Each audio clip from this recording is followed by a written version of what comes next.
You to the University of Charleston's Downtown Innovation Hub. On behalf of President Marty Roth, we got Gail Carter here and the rest of the team from UC. Thanks for coming out and supporting. We're excited to have you here to talk about opportunities for small businesses in the film industry. And we've got a great panel up here. So we'd also like to thank Huntington Bank for sponsoring the event, and West Virginia Department of Communications for coming and doing a live stream for us. So thanks for that. So look for that link online later, I guess. But you guys want to go ahead and grab a seat, and we'll take it. Do we need music to stop so everybody can grab a chair? All right. So we've got a great group with us today. Just kind of go down the list here. We've got Bob Tennell, who is one of the premier filmmakers. Previously, I would have said in the state, but now we're international. This is a real benefit to have both Bob and Jeff. They're the co-founders of Allegheny Image Factory, and we'll let you get into your background a little bit more later. And then we've got Megan Smith, who is part of the West Virginia Film Office. It's a two-person office for the most part, and they're doing a great job getting a lot of things done. So she'll have a lot of insight about what it is that the state is doing to promote film in our state. So let's just go ahead and start with you, Bob. Okay, you ready? All right. So congratulations on having both the #1 and the #4 film on Netflix right now. We're aware of that? Yes. Yeah. So tell us how a couple of guys from Fairmont get into the filmmaking industry and do so well.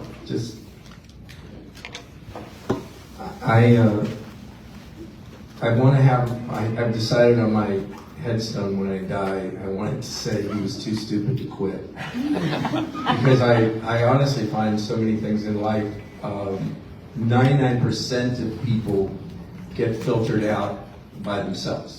They don't need anybody to mistreat them. They just quit. So if we have an advantage, it's that we just didn't get it, that we were supposed to stop doing it. And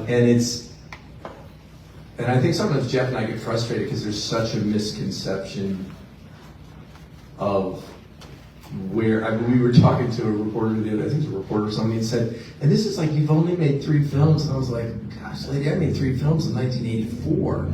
We've been doing this a really, really long time. We were blessed we weren't afraid of the technological changes. We've stayed adept at working in the digital space, but our core skill sets were in old Hollywood.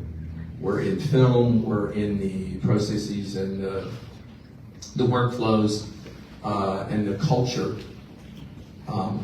that we brought with us back here.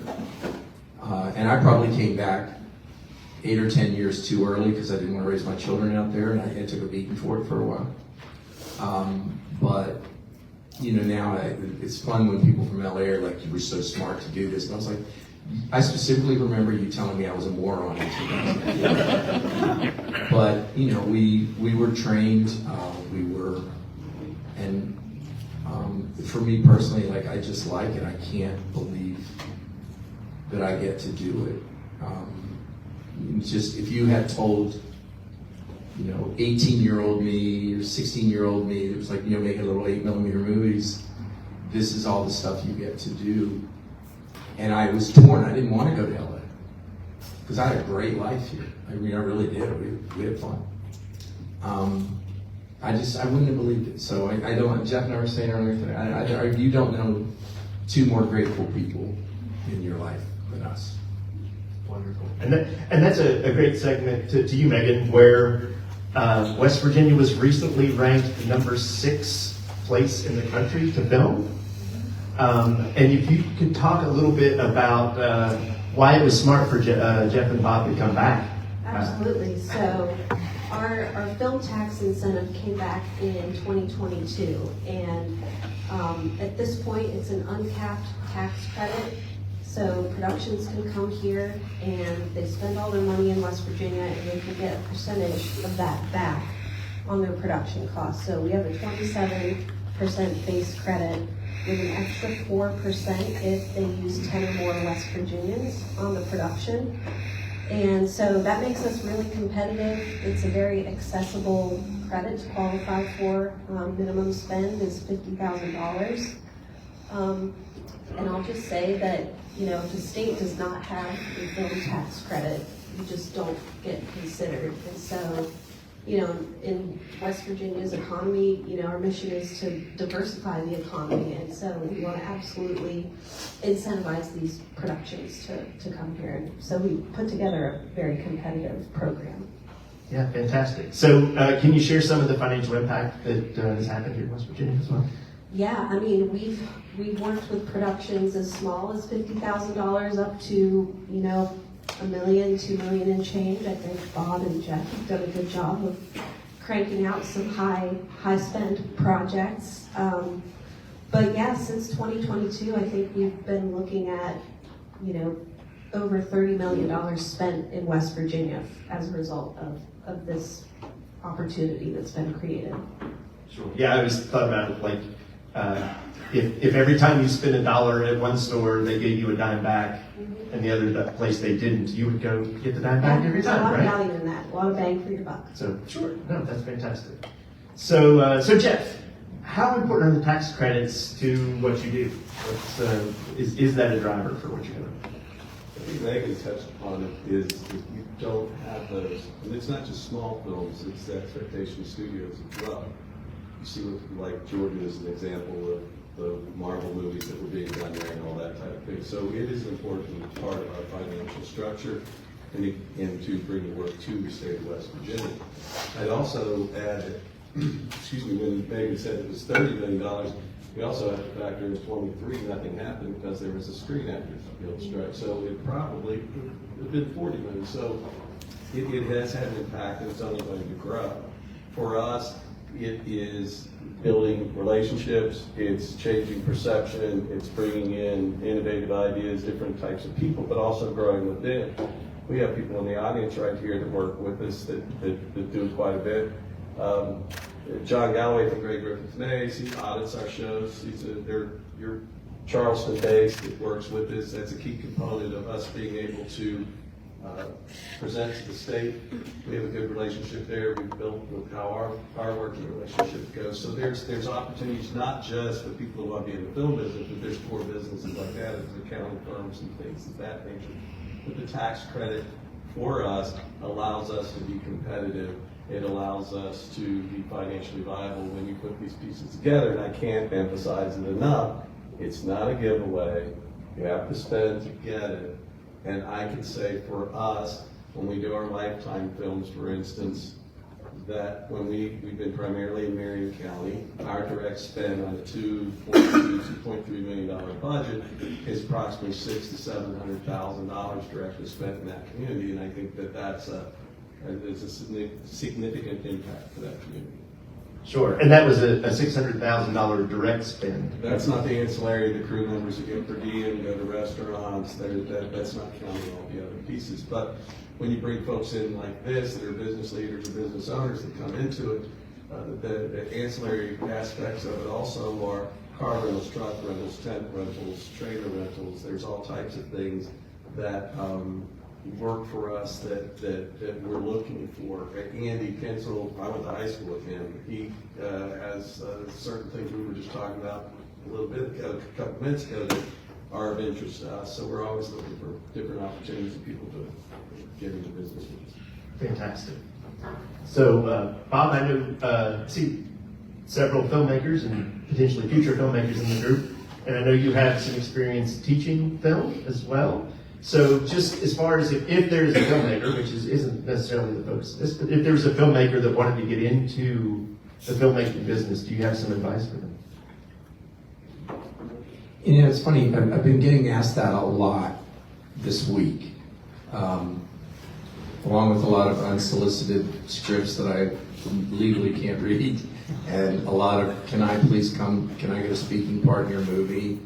because my mom's cousin was your mom's beautician, and no, Screen Actors Guild won't accept that. But you know, first of all, and I mean this, like, in a sense, who cares what I think? If I had listened to conventional wisdom, you know, I would probably not be doing what I'm doing. So, you know, you have to follow your heart. But for a lot of people, I think what they miss the point of a number of things. One, Jeff and I are not much interested in publicity or fame. At 25, I would have been an insecure wannabe movie director. Of course, I would have wanted a hug. I would have wanted you to talk about how great I was. It's actually much better for me now when people don't know what I'm doing until it's done. And my self-esteem is completely disconnected from that. If you can find a way to make it about the work, one. If it's about the work and it's not about you, I find that you can endure. I think it's really great if you love movies. The vast majority of people that I see that flame out are because they love movies, they don't love work, or they don't love working on movies. Movies are a blue-collar, hard. Steven Spielberg works long, hard days. He can't get out of it. It's very demanding. I'm to the point that I'm so excited when someone can get out of bed in the morning. I'm so excited when someone can not make their problems my problems, when they can do things like not lose receipts so they don't have the IRS on me, when they have the sense to say to me, Bob, I noticed a motorhome was on fire, I think we should put it out. Like those things, I mean, I know it sounds funny, but that's actually what movies are. They're controlled chaos. They're logistical operations, and that's not sexy. And it's not. It is so demanding, but it is so much fun if you have the patience to get through it. But if what you need is attention. I remember when I met my wife, and you know, at first I didn't want her to know what I did because I just wanted her to like me for me, and I was directing a movie in Montreal. And the landscape was somewhat different. But she was trying to understand what I did, and I said, I need you to understand there are more people playing professional football and getting paid to do it than doing what I do. Now that has changed to an extent because TV has exploded. I don't say that to be discouraging. I say it to put it into context. And at the same time, I would say I would let no one tell me how I was going to have to live my life. If I want something, I'm going to go and take it. It has been an absolute joy taking the money and opportunity away from trust fund babies. Great. So, Megan, Jeff was talking about direct spend earlier. So the goal of these production companies, whether they're located in state or coming in from out of state, is to spend their money here in the state.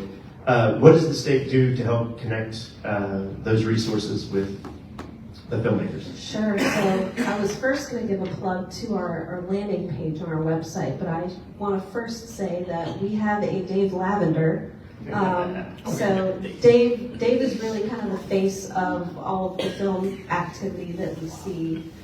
He's super passionate about it, and you know, when a production company comes to us, he's the one that's really helping them figure out where in the state is going to be the best fit for, you know, the type of locations that they're looking for, where can they find cast and crew. So he does a lot of the boots on the ground work, just getting them kind of oriented with what resources and types of businesses we have in the state. But with that said, we do have a couple of tools on our website, westvirginia.gov/WVFilm. That's where you'll find a cast and crew services directory. So if you're in the industry looking for this type of work and want to kind of get involved, you can create your own listing there. But that's where these production companies can go and find people to work with. And then we also have a locations directory. So a couple of tools, but Dave is kind of really the glue that holds everything together. He always says that, you know, West Virginia is a know a guy, know a gal state. Really, it's, everyone says there's 6 degrees of separation, but here it's really 2. So he's just great at being that connector. Great. So Jeff, for anybody who hasn't been to a film set before, maybe you could describe a little bit about how it's a city that gets built basically to do a film, and then talk about like what types of services you're looking for when you do that, the things that might not be obvious to somebody who hasn't seen that happen. There are 3 phases for us in the film production. There's pre-production / development of it. Pre-production is your planning, you're putting together your logistics, your scheduling, obviously budgeting, and refining of the screenplay of it. Also during that time, we're doing our location scouting, figuring out where we're going to shoot, where we're going to film, those pieces. And like anything, your budget's going to dictate to how many people are involved in it. Then when you fall yourself into the production phase, that's the execution of your plan from your pre-production portion of it, which is the grind. It's the daily shooting based upon a schedule that you plan during your pre-production. Oftentimes there has to be a level of flexibility to it, whether you're affected by weather or certain things that are beyond your control. We had a movie we were shooting, the lead actor broke his foot in the middle of the night with his talus bone, so that made for some interesting scheduling situation. But so you execute, film the project, and what's really funny, once you're done filming, everyone's so excited, but there's still a long part that goes on, which is the post-production, which is actually longer than any of it, to complete the film. So I like it. There's a few things I'll say to people when you get into production. The questions that you want to ask are who, what, when, where, why, and how, which are kind of building blocks of life in general. And then after you get through those, it's very much likened to the construction business. So for people that, from a support standpoint, and anyone, it's whether you're a contractor, a builder, or an architect or something, the screenplay is your blueprint. Then you have to take this blueprint out to people and you find the right resources to do it. But so much of what goes on behind the scenes, I think both Megan and Bob touched upon it, they're the logistics of it. Our last film, we had approximately, I think it was 67 people work on it. We have to house them. We have to transport them to and from where they're working, because a lot of folks are not from the immediate area where we're at. You have to feed them. There are those pieces. So, and also when we're filming, the last movie we did for AMC, we were 22 days of filming, and I think 17 were on water. So there's safety, there's the boat transport, there's fuel, there's all these pieces that go into making it. Housing is a big piece for us. It's huge in terms of having hotel capacity go on. God forbid you shoot and there's a WVU football game. It sounds like a joke, but we've had hotels that are like, yeah, we got you, you're covered, but you gotta leave on Friday. You come back on Saturday. I can't make everybody leave on Friday. We're here. The good news is we've been doing it a lot. They're getting more and more comfortable with our business. So we're always open to talking to different people, of understanding the pieces that we look. You said it's like this village, and it becomes very insular, and it's the most important thing that's happening, just like many of you have the things you're doing that are important to you. But we can't get to where we act like it's the end of the world. You have to be able to flexibly, have flexibility to pivot. Sure. And we talked on the phone the other day, and you mentioned a few things that seemed different from what might be expected as far as the kinds of services. So communications, walkie-talkies, trailers. We've actually, as a company, bought a couple of trailers, but we still went because if you're on a remote location, you have to have those kind of people. Walkie-talkies are a huge part of it. A couple of guys, Just Now Carter's back in there, who's part of the West Virginia Filmmakers Guild. He can tell you, he does a lot of our transportation pieces and all the aspects that go. We rent lots of cars, we rent lots of trucks that go. But there's also the part which I'm sure he's had in this last movie. You got to fuel these things. You have to, how's the best way to fuel them? Being on a schedule of fueling it. Who's a great place to get into, to do it with? And then other aspects that this sounds silly, but when you're doing this under a tax credit, we want this money spent in West Virginia. Well, we were shooting a lot of stuff that was up close to Blacksville. If anyone's familiar with that, in Montague County, it's 2 miles from the Pennsylvania border, you really have to tell people, no, buy your gas over here, don't cross over there and buy gas. I mean, it sounds silly, but I think John mentioned it to me one time. The guy was trying to plan, I shoot both Kentucky and West Virginia, and I can get the tax credit from 2 places. Like, no, it doesn't work that way. You know, it's so, yeah, it's called fraud, efficiency of it. But I think that those aspects of where there is opportunity and we're looking for is with people, because someone may come out of this room, walk up to me and go, I do this, and that's a cool idea, yeah, let's talk. So we're always open to learning and creating more business relationships. Great. And Bob, so you like food. Feast of the Seven Fishes, you guys also have done that event up in Clarksburg. Fantastic. So I see. Actually, Fairmont, Jay. Fairmont. Oh, I'm sorry. Oh, God. I could get run out of town for that, couldn't I? Thank you for cleaning up. You got a lot of trouble. You premiered in Clarksburg. We did. Okay, see, I had that part right. Okay. So we have one of our premier bakers here with us today, Morgan from I'm going to call me out like that. I'm going to call you out like that. And great stuff. So if you were going to tell her or someone else, hey, if you wanted to make your business more appealing to the film industry, this is what you need to do. And they're good cookies and cakes, by the way. Well, one of the reasons that we like the opportunity to get to speak is I just find you get so much more done when you can manage expectations. Everybody's like, I want to be an extra in the wedding scene. You guys work 12 hours, right? Like, that people don't understand sometimes what they're asking. And the idea of working with local small businesses, for example, absolutely we'll do it. We did a wedding sequence and we needed a gazillion, we needed a cookie table. What I find happening is sometimes you'll be shocked at what you're asking for. Like on a movie we did last year, we needed a metal fabricated cage that some creepy dude had in the back of a van. Turns out not only do we have a metal fabricator in Fairmont, we have a metal fabricator who has been working kind of as a hobby in movies for 25 years.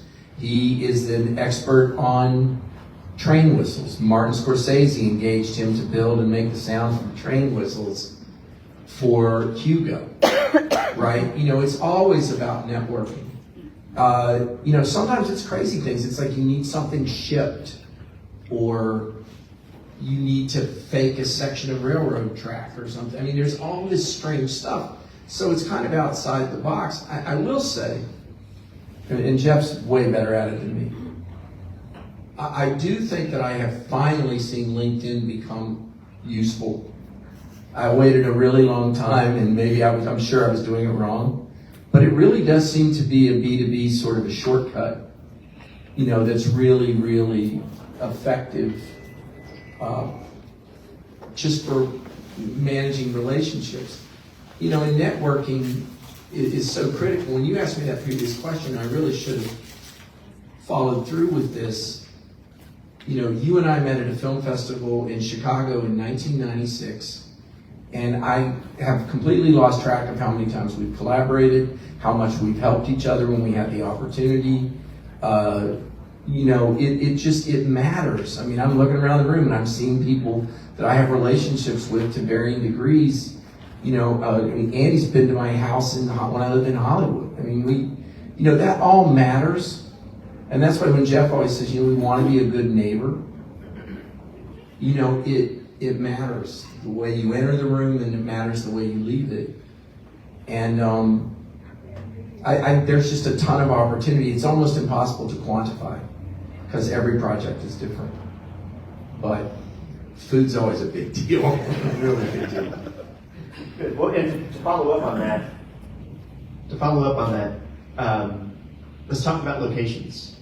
So if somebody has a location that they think is interesting or that could be used in a film, or what's your criteria when you're looking at locations, I guess? Well, I mean, first of all, you have to be realistic. You may see a lot of headlines about the tax credit. They want a bigger tax credit in California. or some producers are not happy with the situation in Georgia. But quite honestly, a problem, particularly in California, is it became increasingly unfriendly to try to shoot there. Partially an attitude, and partially literally gridlock. I always would say, the TV show Ray Donovan, it's not a drama, it's science fiction. Because he's in the West Valley and he tells somebody in Hollywood, don't move, I'll be there in 10 minutes. No, you won't. Ever. You have to teleport. Jeff was talking to, I think it was Angela Mancuso or somebody said to you recently, there comes a point on every project when suddenly people look at a thing and they go, yeah, no. These movies, for example, you do a movie for Lifetime, no, we're not going to pay $2,500 a day for anybody's house, anywhere, anytime. Not because I don't want to give them the money. I love giving people in West Virginia money. There's no way. There's no way. So you have to go and you have to be realistic. But man, when you can go into a place and say, hey, look, we're gonna tie your house up for 7 days. You're gonna go to a hotel. You're gonna get a per diem. You're gonna make, and I don't know what that number is. It might be $2,000. It may be $5,000. It depends on what the situation is. We may need to repaint your living room and then we'll paint it back. Those are the things that you can expect. What's been so great here, and I'm not saying it because you sit here, it starts with Megan and Dave and the level of support from them, unbelievable. I mean, we have to color inside the lines, but we should color inside the lines. But everyone from the highest levels of the administrations in the state, through every department, through the counties, through most local governments, not all, but most, get it. They understand that, man, if they bring that extra bit of support, they let us stop traffic, the deputies, lean into this. That's the stuff, that's what's making this happen. As much as the tax credit, quite frankly. I really believe that. That level of support, what we got on River with the DNR, that insane level of support. There is an opportunity. We believe that a rising tide lifts all boats. If somebody's looking to retire from this or from one thing, best of luck.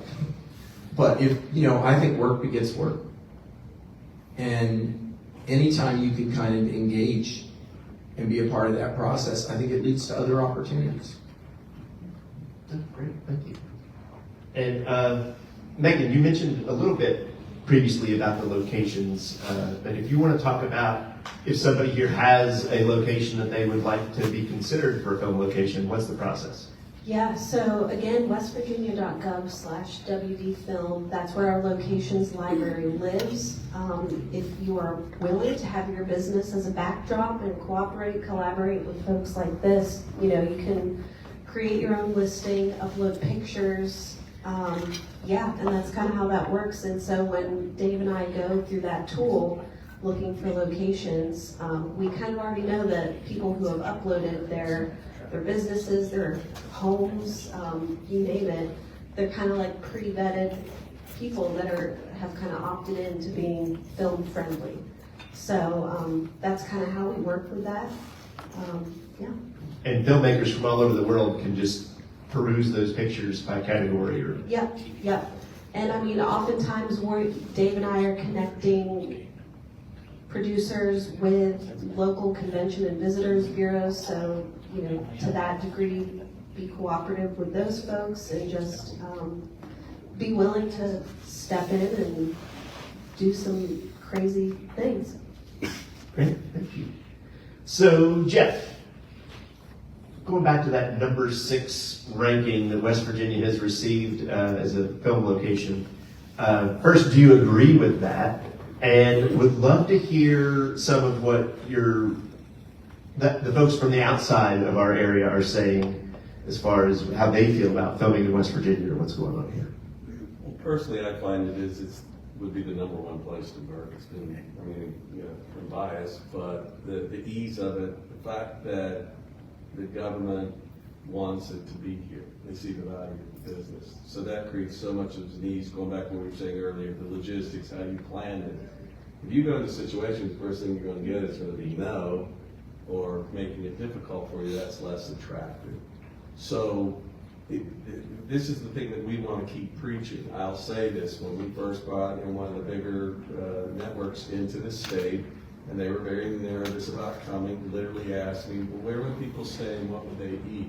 And then I explained to them, I play the banjo, I have shoes, we have electricity, all the other kind of things that people try to put on. But after we got one, and it just takes one, and now those are never issues anymore. People don't, they see it as workable. We've had so many comments from below the line, which are those people working behind the camera, and above the line, which are the talent of how great they think it is working here. Obviously, we have a natural beauty that goes with it, but we find that there's a fresh look and extreme with our architecture, as well as we can fake. And this, just being down here today, we have our corridor where we've been doing a lot of work. But Charleston, we were having a conversation, I think the Charleston campus just had some commercials that we're shooting.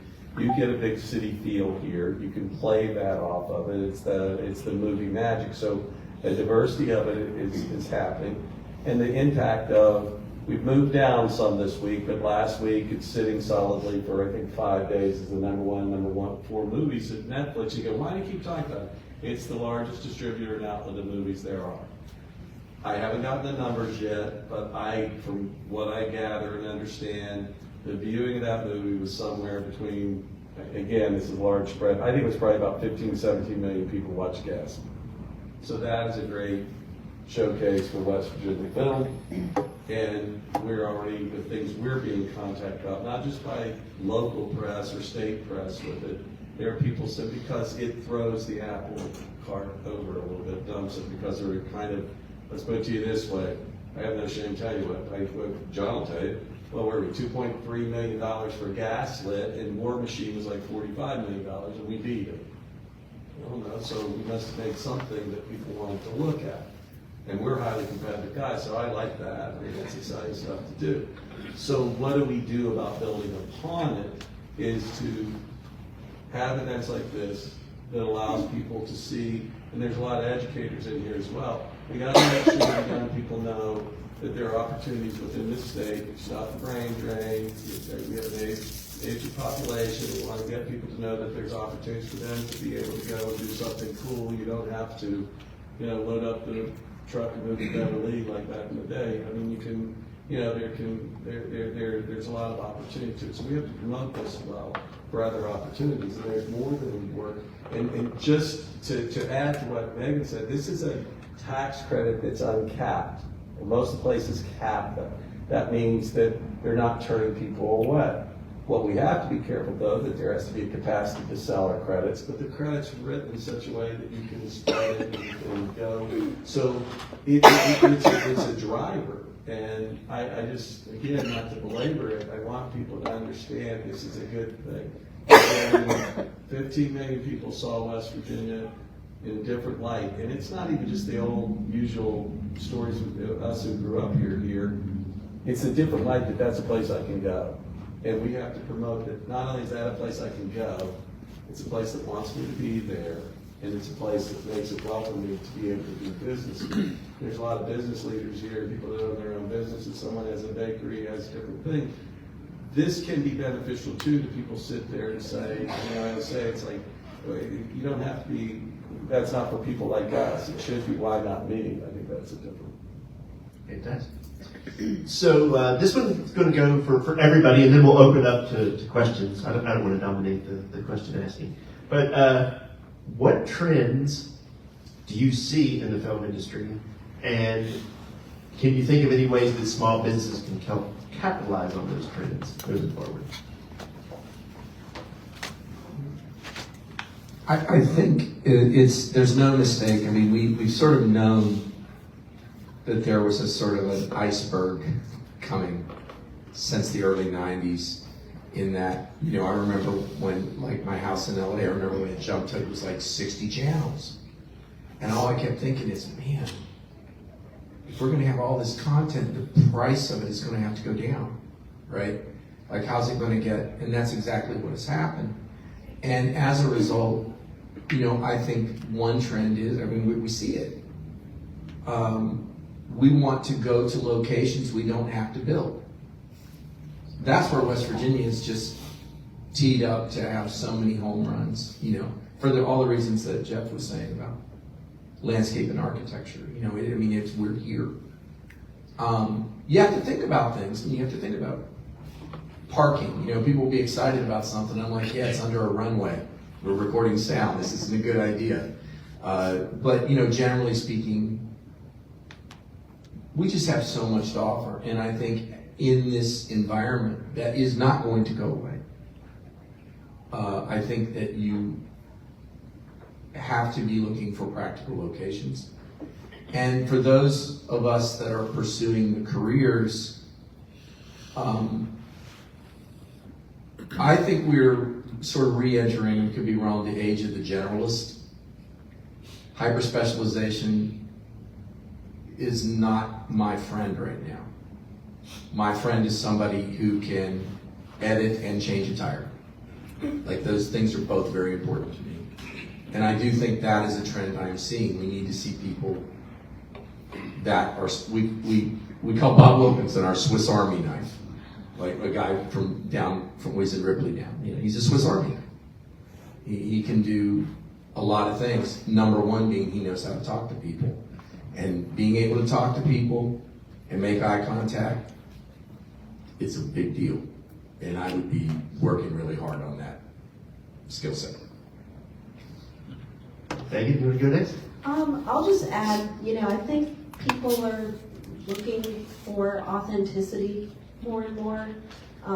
And here in West Virginia, we know we're not Hollywood, we're not Georgia, but we know we have natural beauty, we know we have people willing to work, we know that we have really unique locations. So I'll just keep it simple and say I think we shine with that authenticity. Yeah. I guess I would say that echoing what Megan just said, there's an authenticity, there's the exponential part of it, but when you deal with people in this state, if they say they're going to do something for you, they'll do it. If they like you, they like you. If you give them criticism not to like you, they won't like you. I think I touched upon and said this before, but I'll say it again. Working in our business, you need to really put forth as being a good neighbor. And how you present your business and how you go into people, of them wanting to not only have you there now, but have you come back. It's a classic West Virginia story. We were doing that Rose for a Grave, and we were shooting outside of Fairmont. And people were freaked out because the woman baked all these cookies and brought them over and gave them to everybody. First they're like, what's the deal with this? And it's just kind of like, she likes you being here and she's being neighborly. Just go with it, it'll be fine. And I think that is such a big part of whenever you grow anything. But when you say things have changed, our lives, I'm older, I grew up in a broadcast era. I grew up, there were 3 networks in PBS. And here I'll put it in context of some of you, because I think it became popular on Netflix again. In 1998, Friends was the #1 show in the country. 80% of the television viewing audience, if they watch television in the United States on Thursday night, they used to have a campaign called Must See TV. We're watching NBC from 8 o'clock in the evening till 11 o'clock at night. That's gone. We now live in a narrowcast. I can watch what I want, when I want to watch it, and how I want to watch it, right? Look at all the things. I do believe we're going to eventually, there's going to be 3 platforms, but you have all this exponential world of that. So I think there's more opportunity. You have to be smart to be able to cost effectively do it, which again, why tax credits are important, people looking how they can financially make these things work. So it's bridging 2 worlds. Qualities of what happened that are ingrained in this state, that are welcoming and good. And then there are the new technological advances that allow things to be made more cost effectively. So I think it's married to those. Fantastic. All right, so at this point, we'll open it up to questions from the audience. So if anybody has a question. I knew Joe would have a question. I gotta get the ball rolling, right? So I'm just kind of curious, so the film industry isn't really that old, it's like 100 years old or something like that. So at the end of the day, I'm kind of curious what you guys think about, you take like a company like Disney, and they were basically going out of business in the 80s, and you have Katzenberg comes in, and you have this renaissance, so they were never bigger in the 90s. But then you have other things like vaudeville that were just completely wiped out by the movie industry. So do you think the movie industry is heading towards being wiped out? And I mean like going to the movies, like popcorn and sitting in chairs. Or do you think it's going into a renaissance? I think that, personally, I'll say is that our social habits have changed. There's no doubt about it. I still love going to the movie theaters if they actually had something I wanted to see.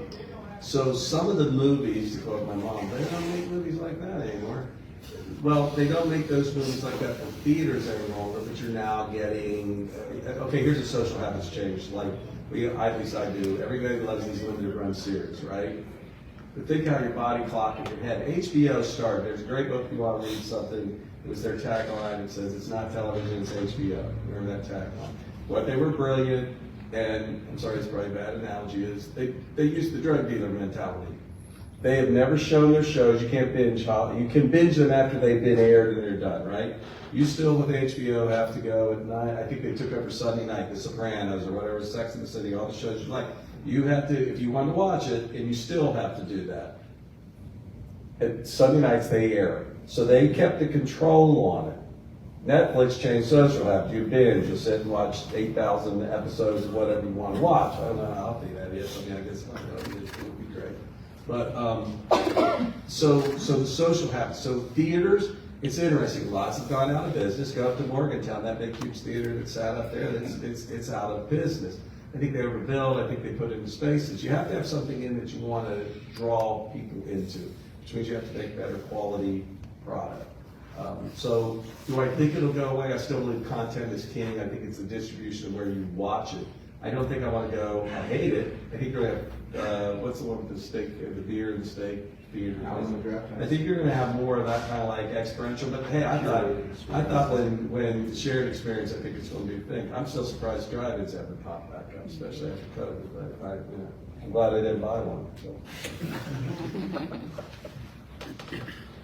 Thanks for being here, guys. I'm curious, when work was being done to get the tax credit passed originally in West Virginia, one of the criticisms was that productions coming in wouldn't be able to find the right workforce, whether that's grips or, I don't even know what a grip is, but I just know it's involved in production. But you guys have an advantage because you're here from West Virginia, but do you think outside productions coming in still have that challenge? And if so, how can the state collectively work better to make sure the workforce is available? I have to say, I think the state has an extremely long view on this. I've not had a conversation with anybody in this system that is not realistic about what has to occur. Jeff and I are looking at doing some jobs that quite honestly are going to be a lot of work for little return to continue to build and reward our workforce. We're seeing the jobs being created. No, I'm not very concerned. We got bigger issues, not West Virginia. The industry has bigger issues than, do they want to come here? The dirty little secret is, Jeff and I we could start crewing before we leave this building, like in an hour. We'll be all right. It depends on what the job is, and certainly there are different cultural aspects, But, if anyone thought that you were going to snap your fingers and that was going to happen, that would be profoundly naive. I mean, I lived through this in Montreal. When I directed my first movie in Montreal, the crews were about 1.5 people deep. There were no assistant directors that knew how to be assistant directors. There weren't. And then it blew up, it got so big, and what I pray that we never do, and we're early in the timeline, is for people to do that thing when they start flipping the system. This has been happening in Georgia. No call, no show. I got a better job. I'm over here. What are you going to do about it? Well, I know what several producers are doing about it. Not going back to Georgia. There is it's a quid pro quo kind of a thing. So, and I don't want to be in a position where at some point down the road, 8 years, 10 years, 15 years, a governor looks across the table at me and says, you haven't created any jobs. Like, that's not good. Now, thankfully, it's created 2 jobs. So, that's good. I would add to that, this tax incentive bill that where, again, we use the term destination sourcing, if it works in the state, it can count. So I would think our split is probably 65-35 out of state, in state. We'd like it to be higher. I'll be self-serving, saying if they work locally, I don't have to house them. I mean, that's budgetary pieces. However, where we work, there's part of that's a little bit of fallacy too, because that doesn't mean everyone's going to live in Morgantown, Fairmont, or Charleston, or whatever. So there's pieces of it. So we have always, all of our shows, we have 10 West Virginians on it. We don't count ourselves in that count. So, and we've had some people who are moving up. We do a lot of things on some of these shows. We'll assign some people in lesser roles in the department, so we're trying to train them as it goes on. And I mean, my ultimate goal is I'd like to do 5 to 6 shows a year. Right now we're like 3.5. This year our plan is to pop and do 4.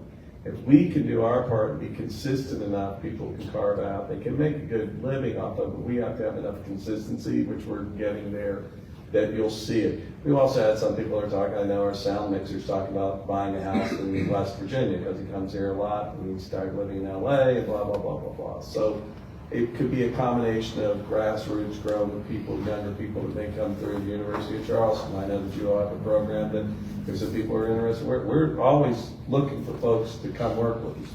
We pay people. I don't do unpaid interns, by the way. I hate that stuff. There's a variety of reasons. Number one, I don't think it's right, but that's just me. Number 2 is there's a liability insurance. So we pay people, they come and they work.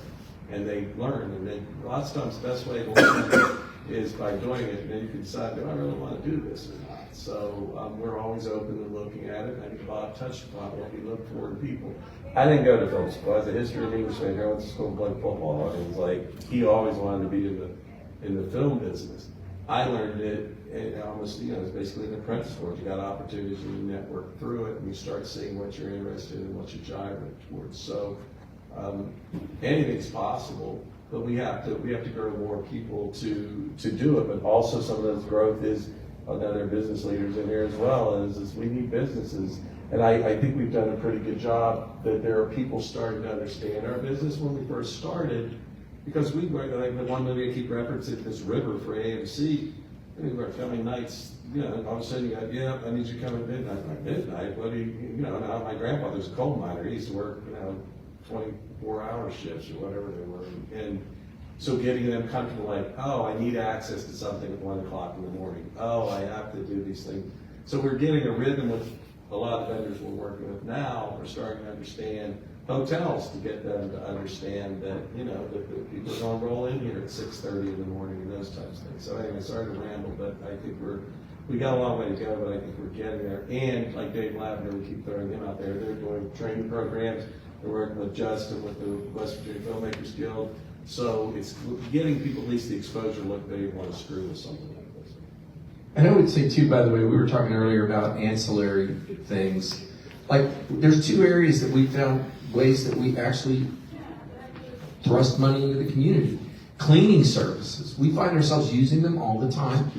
Security and movers. Like, there's a great new moving company, relatively new in Fairmont, and they're awesome because sometimes it's like, oh my God, I gotta pull these 3 guys out of the yard and we'll move all that insured for $450. Go! We love you, The other place I do think we have opportunity, and we are going to have to work on, is I think we have a lot of opportunity. Actually, we do have acting opportunities. It is going to happen. And if there was only one place that I could really encourage people, like for a short-term way, I think acting is a way. Because like Jeff said, it was funny, my wife and I were at that Tiger Hotel in Elkins, I forget when, not that long ago, maybe last year. And the waitress was being really friendly with me, and I was like, my wife said, do you know this woman? I'm like, I don't know. Yeah, she had a speaking role in one of our films. She had actually been in New York forever. She's an awesome actress. And she's booking work. She books work like she'll book Law and Order. You know, it's just, I wish I could tell you the secret handshake or the magic word. And the only thing I can come up with again is networking. But, you know, we have a strong theatrical tradition in this state. There's a lot of talent in the state. Musically, same thing. And I think that can be a way in. And by the way, Jeff and I got into this business by driving 200 miles round trip every day to be extras on George Romero's film Night Riders. I am still working with some of the people that I met on that set in 1980. And I got $25 a day to do it. Yeah, thank you guys. When you guys wrap a shoot, how do you feel afterwards? Are you pretty confident that you know it's going to resonate with people? It's pretty solid, particularly talking about the 2 films on Netflix now. On the flip side, is there a time that you shot a project, and you were like, oh, man, this is going to be so great, and you didn't quite hit the right way? I think this will sound really silly, but I'll say it anyway.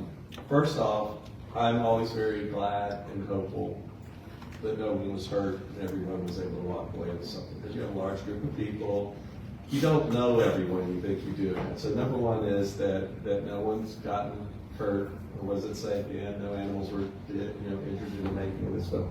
You know, that no one's hurt, they had a good experience. We're big believers in we pay our bills, we take care of people, people tend and seem to appear to like working with us.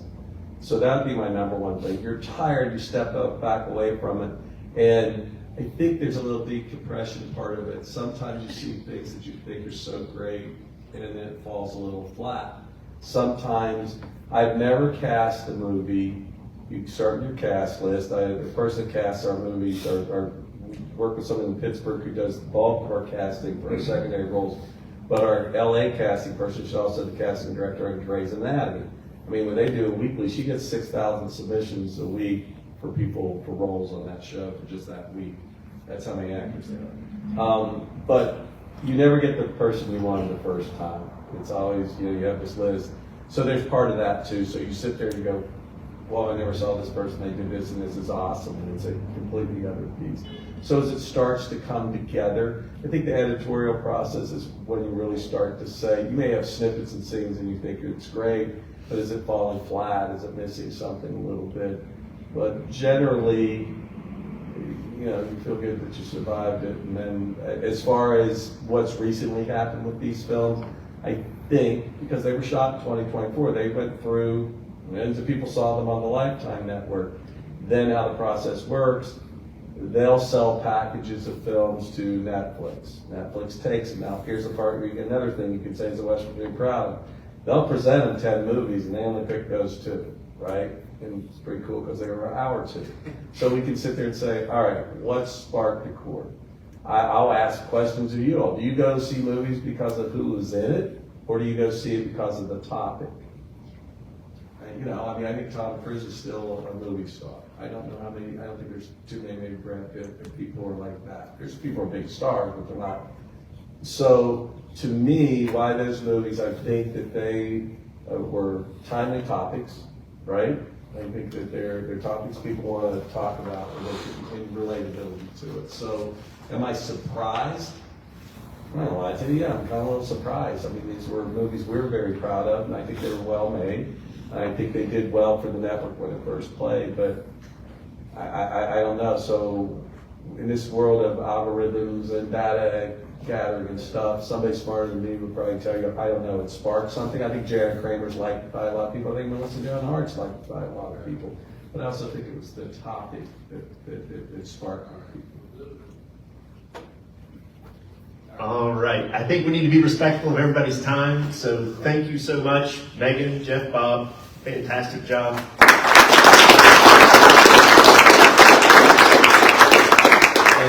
And as you're exiting, there is a QR code there that you can scan that will tell you about all of our upcoming events. So please take a look at that. We'd love to have you join us again. Thank you.